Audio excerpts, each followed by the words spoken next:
There's no fighter equal to me, not even my twin brother. I grind different. I shine way different. Um, I'm not necessarily worried about what he does good. I'm worried about what I do good and trying to perfect my game plan and continue to get my family life and continue to be the best man that I can possibly be. Are you jealous of your twin? Cause you the big brother and you supposed to be the one in the spotlight. You only a big brother by like what, a couple minutes? Dog, y'all both went home together. Y'all born on the same day, dog. Come on. You've been running that over him his whole life. And now the big brother, the little brother doing better than the big brother. And all you could think of is how you could dump on him. I'm telling y'all, man, Jermall Charlo wanted Jermell to lose to Canelo. If Canelo would have, if he'd have beat Canelo, he was done. And he knew it.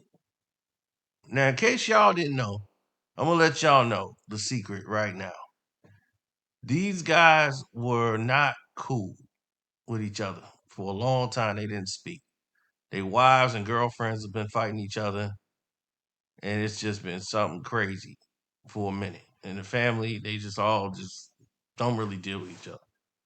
And that's why everybody was clapping when he came back there and hugged his brother. Look, this is after his brother's getting his butt whooped. This what he was doing when they put the camera on, smiling, flashing, showing his strength, putting his arms up, like yeah, yeah. That ain't what you doing when your brother getting his ass whooped.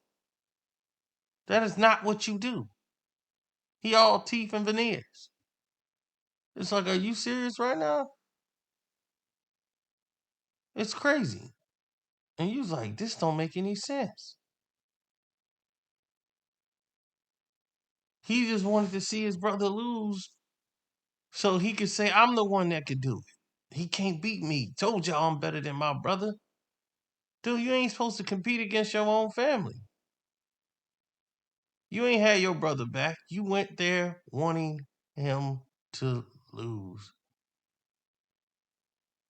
And Canelo had an easy night on cruise control, but this was a fight where a guy was afraid to be hit. He was afraid of that incoming. He felt the powerful shots by Canelo, and it changed his whole momentum. And here you are, all teeth, smiling. Like, yeah, yeah, this is my moment. Yeah, remember me? Yeah, I'm still the man. That's right, it's me. All because you ain't want to fight Benavidez.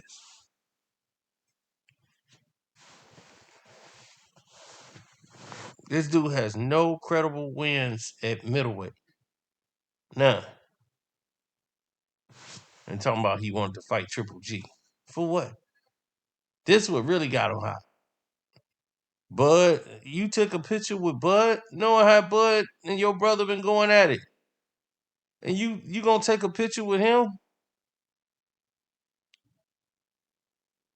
Now what if your brother took a picture with Caleb Plant after he just smacked the shit out of you? He took a picture with Caleb, and they sitting over there on the internet. He would look crazy.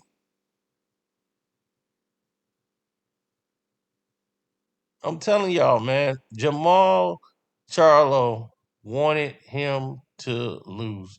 Look at that fake hug, like he really dealing with his brother. That's phony as hell. Phony.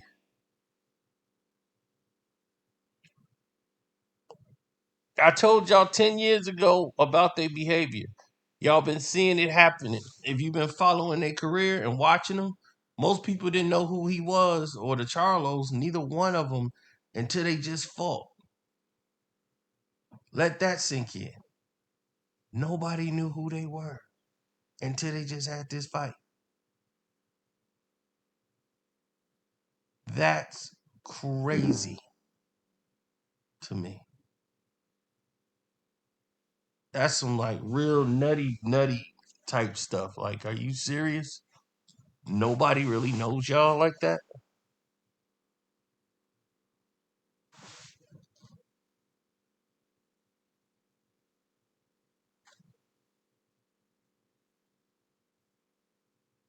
All they know is these dudes throw temper tantrums. They get real mad and like children, and just start pushing that narrative. Now, Errol Spence, who's in their camp with Derrick James and the rest of these dudes, right? What was their main plan? What was the main thing they brought to the table? Oh, they'll fight Canelo. But if you serious, Errol would probably, if he moved up, he would fight a tough fight like Dave Benavidez, maybe. But Charlo, I don't see it happening. They avoid those kind of fights because they know in their heart they don't believe in themselves like that. They like what you call internet champions. Now they train hard, but this is a mental game. And I knew 10 years ago this would be the result. They have milked this game out for 10 years. 10 years of not really earning. And even Tank Davis said something crucial. He was like, boxers got to stop using mental health to get out of stuff. Yo, you just a B. And there's some truth to that. Some real truth to that. You got to start holding people accountable nowadays. It's all it is, you know. It's time to put on some big boy pants.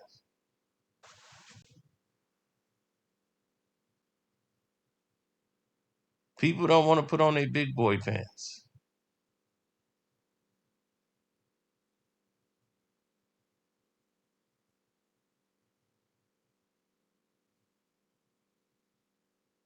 We got to start going back to doing that.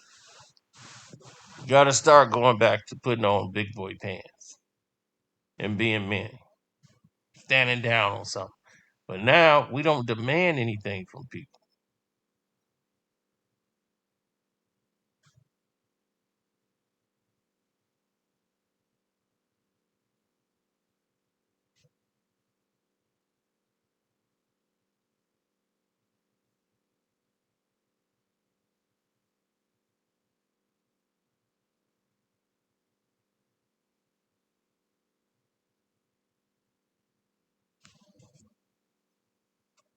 When you don't demand anything from anybody, they don't really expect anything from you.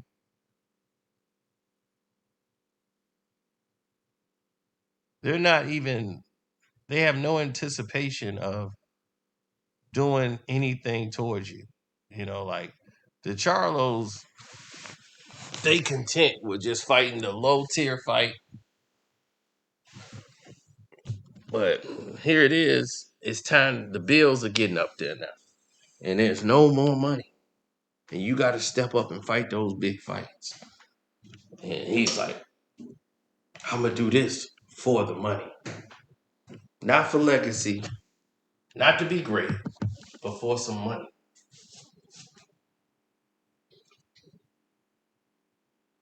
They want to do stuff just for money. And I understand that, you know, like wanting money, but when that's your main principle and you just hoping things go well, you ain't ready for those big boys that could crack.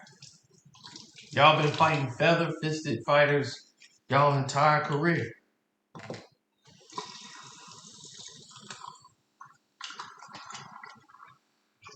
That's why they were keeping y'all away from guys who could crack. Because it's a certain type of mental strength you have to beat somebody stronger than you. Because that's a hell of an adjustment. When you're not seeing your power show its effect, now your skill has to be your strength.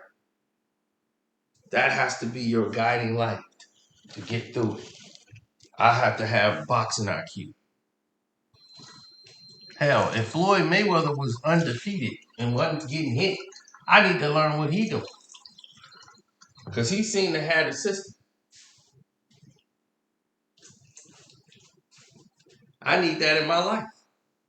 Why wouldn't I? I would be the biggest fool in the world not to take that advice while it's there being presented to me on like a silver platter. Like, here you go.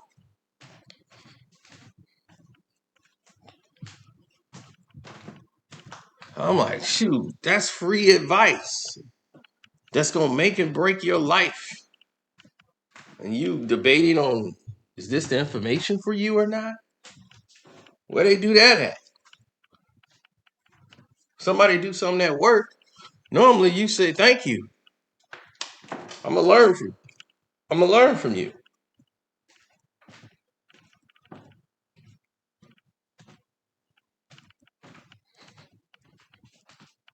You know what they want to do? Their own thing. Charlo lose. First thing he started talking about was having a drink. Jermall Charlo. Man, this hurt till I get that tequila in my system. It ain't gonna hurt no more. Yeah, it is. And it's gonna be even worse.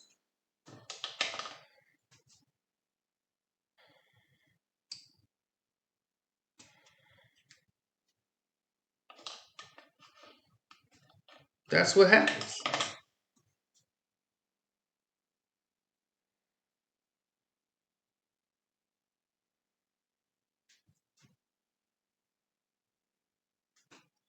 That's what happens.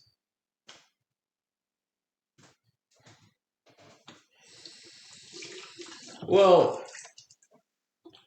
the way we look at it is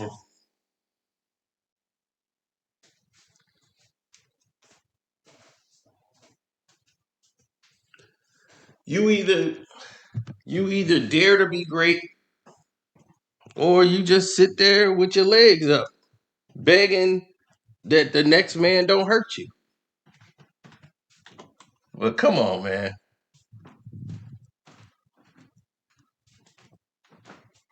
Jermall Jermall and Jermell showed their difference in their true colors and their nature. Jermall was always the one telling Jermell what to do. For those who might be new here and don't know what happened 10 years ago, I'll give you the broad strokes. You know, I have a boxing website that I own with Sean Craddock called Boxing Socialist. It's now called Boxing and Basketball. And because we own this page, we used to write articles back in the day. So I had written an article, and a certain fighter had said something about the Charlos, but he didn't want it in the interview. Like, he did not want his name attached to it because they were both signed under Al Heyman. So he did not want the comment. Like, he knew it could be taken in such a way. So he didn't want his name attached to it. So when we interviewed him,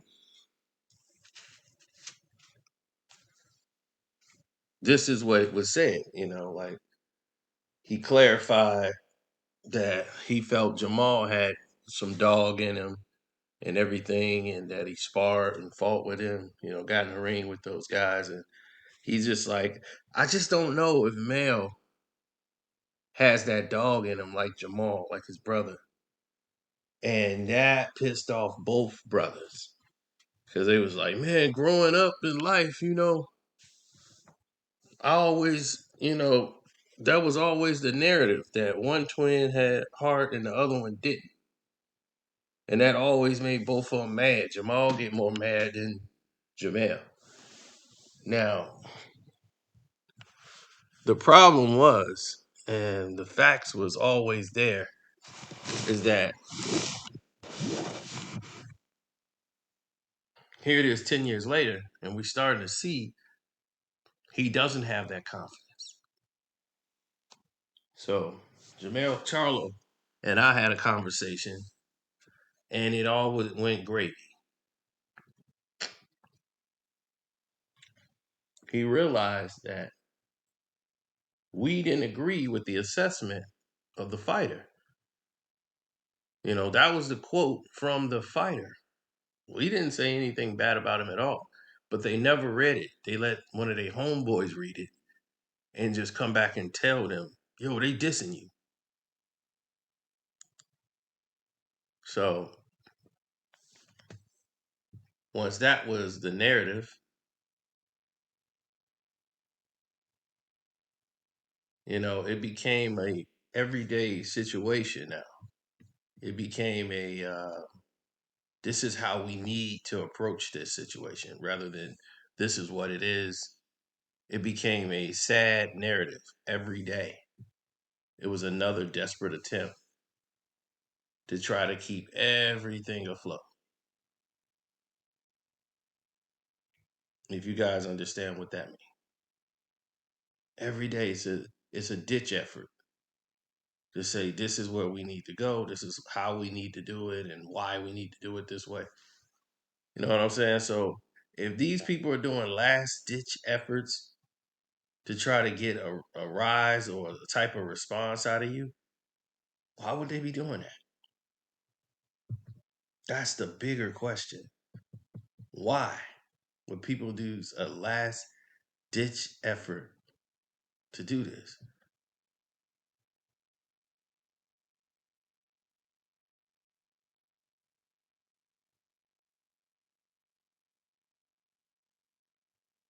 That's something to think about.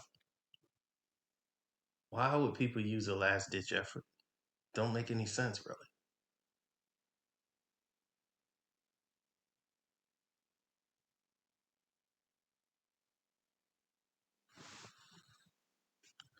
I've been in a lot of different venues, been in a lot of different settings.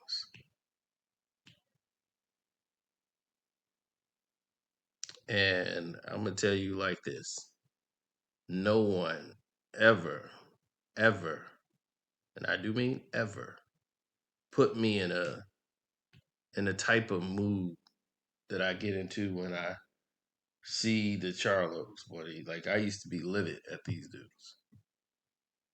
Cool now, but back then I was pissed. Just was.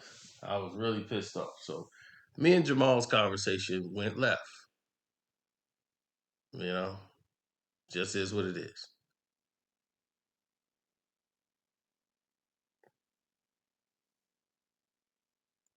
But anyway, I've talked too long on a subject that shouldn't be this long. Should be 3 minutes long. But shouts out to Kwame Brown Bus Life, Kwame Brown Bus Life 2.0, Damn D Beef, Ticket TV, Welcome to HD with the two eyes TV, and what's that? Jag Sports with Jose Rodriguez, Armando Black TV, Angela Stan King, D Style Boxing, Blood Boxing, 78 Sports TV, and that's it, I think.